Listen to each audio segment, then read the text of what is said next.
Gandang umaga po. Oh, tapos na po yung botohan. Kaya balik na po tayo sa kanya-kanyang gawain po.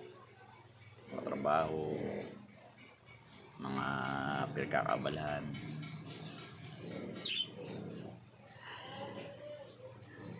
At patuloy pa rin po natin yung ating pamumuhay. Hindi yung kung mga ano-ano pa yung hinahabol pa nating salita. Kasi nangyayari po, may mga iba-ibang demand. Ganito, ganyan. Bakit si ganito? Bakit si ganyan? Ano natin na yun na po talaga yung pangyayari na tapos na. Ngayon, sa ating mga content creator naman po, dire-diretso lang po tayo mag-upload. Maging halimbawa pa rin tayo na kahit sabihin natin maliit lang yung mga income na pumapasok doon sa account natin, magdiretso pa rin po tayo sa pag-upload bilang content creator. Nakakatuwa nga po kasi kumbaga sa ano yan parang naglilibang lang po tayo, tapos hindi natin po namamalayan may kita na pala tayo.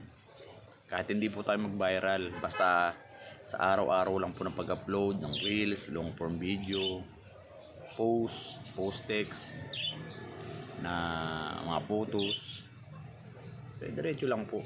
Kasi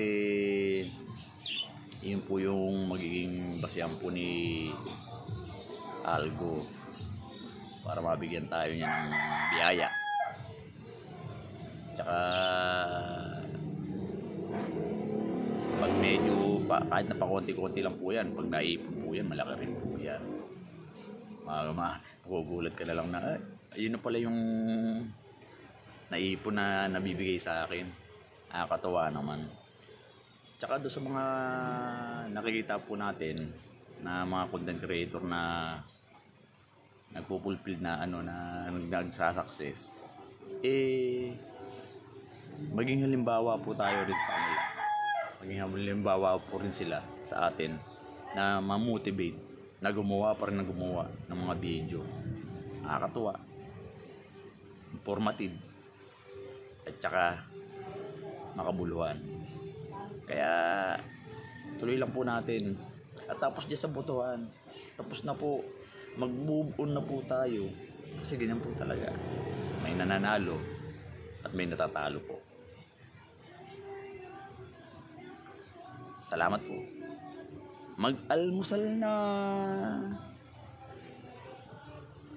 God bless po.